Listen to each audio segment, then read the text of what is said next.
Assalamualaikum dan salam sejahtera. Saya Azri Syazwan, pelajar Prasiswazah dari Pusat Pengajian Komunikasi USM. Saya bersama penyelia iaitu Dr. Muhammad Saifuddin telah menjalankan satu kajian iaitu analisis pelaporan akhbar The Guardian dan The Telegraph dalam talian berkaitan isu doping ataupun penyalahgunaan bahan dalam kalangan atlet. Sekarang, kita masuk pula kepada bahagian pengenalan. Dalam bahagian ini, kita ingin mengetahui apakah itu doping. Umum mengetahui bahawa doping ataupun penyalahgunaan bahan merupakan isu ataupun topik yang sering menjadi polemik hangat dalam kalangan pengamal media antarabangsa ataupun media tempatan. Siapakah yang terlibat? Atlet seperti Usain Bolt, Michael Phelps dan ramai lagi telah terpalit dengan isu ini sehingga menyebabkan kejayaan mereka musnah. Mengapa?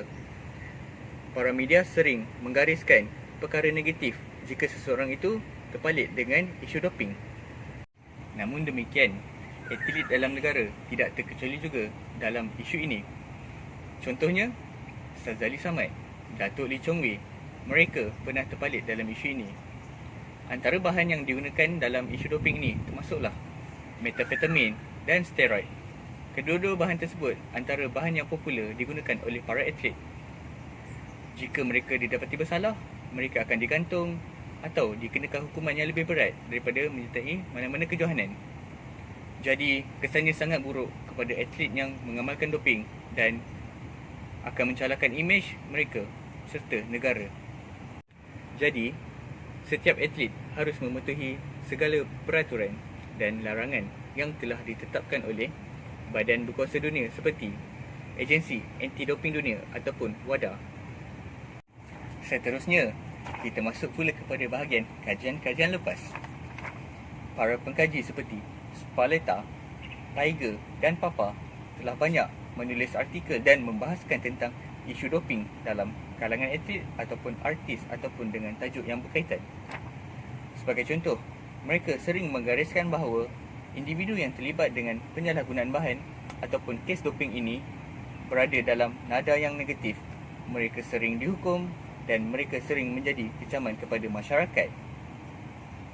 Antara mereka yang terkenal ialah seperti Neil Armstrong dalam sukan berbasikal dan Whitney Houston iaitu penyanyi Amerika yang terkenal. Mereka menggunakan doping ataupun penyalahgunaan bahan atas tujuan yang berbeza. Misalnya, Neil Armstrong menggunakan dadah untuk merawat kecederaan yang dialami oleh beliau. Jadi, kesannya dadah membawa pelbagai mudarat kepada mereka yang mengambilnya. Teori yang digunakan dalam kajian ini ialah teori penentuan agenda. Teori penentuan agenda merupakan teori di mana media telah menyatakan atau menetapkan apa yang harus difikirkan oleh masyarakat. Sebagai contoh, dalam isu doping dalam kalangan atlet, media sering menggariskan benda-benda yang negatif dalam tema, tajuk dan nilai berita terhadap isu pelaporan doping dalam kalangan atlet. Seterusnya, kita masuk pula kepada bahagian objektif kajian. Apakah objektif kajian yang ingin dikaji? Yang pertama, mengkaji tema dalam pelaporan akhbar terhadap isu doping dalam kalangan atlet. Yang kedua, mengkaji tajuk berita terhadap pelaporan akhbar terhadap isu doping dalam kalangan atlet. Dan yang terakhir, mengkaji nilai berita terhadap pelaporan akhbar dalam isu doping dalam kalangan atlet. Seterusnya, kita masuk kepada bahagian metodologi kajian. Kaedah yang digunakan dalam kajian ini ialah kaedah analisis kandungan secara kuantitatif. Dua buah akhbar yang terpilih ialah akhbar The Telegraph dalam talian dan akhbar The Guardian dalam talian. Tempoh yang diambil untuk mengkaji kedua-dua buah akhbar ini ialah dari tahun 2016 sehingga tahun 2019. Dalam tempoh tersebut, telah berlaku banyak kejohanan besar seperti Piala Dunia FIFA dan Sukan Olimpik. Di samping itu, kedua-dua buah akhbar tersebut dipilih kerana jumlah pembaca digitalnya antara yang teramai dalam kalangan pembaca di seluruh dunia berbanding akhbar-akhbar lain, dan kedua-dua akhbar tersebut banyak menggariskan atau menyentuh tentang isu doping yang berlaku dalam kalangan atlet. Seterusnya, kita masuk pula kepada bahagian dapatan kajian dan perbincangan.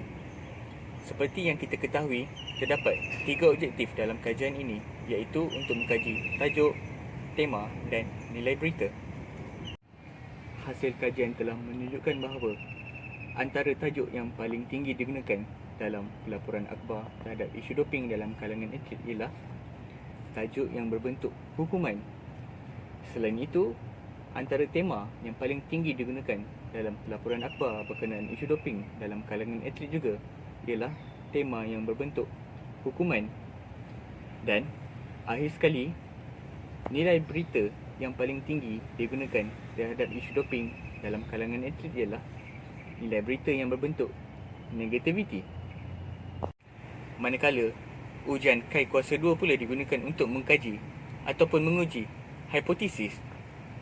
Umum mengetahui bahawa tajuk, tema serta nilai dalam pelaporan akhbar berkenaan isu doping sering membawa kepada negativity. Mengapakah hal ini terjadi? Ayuh kita kupaskan. Hal ini kerana telah banyak perbincangan yang telah dilakukan. Mengambil contoh, isu-isu doping sememangnya isu yang sangat memberi impak yang negatif kepada para atlet.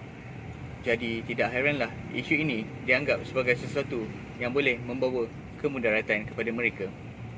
Jadi tidak heranlah bahawa media sering melaporkan mereka dalam nada yang negatif dan mereka juga sering terpalit dengan kontroversi dan mereka tidak lari daripada menerima hukuman yang telah ditetapkan.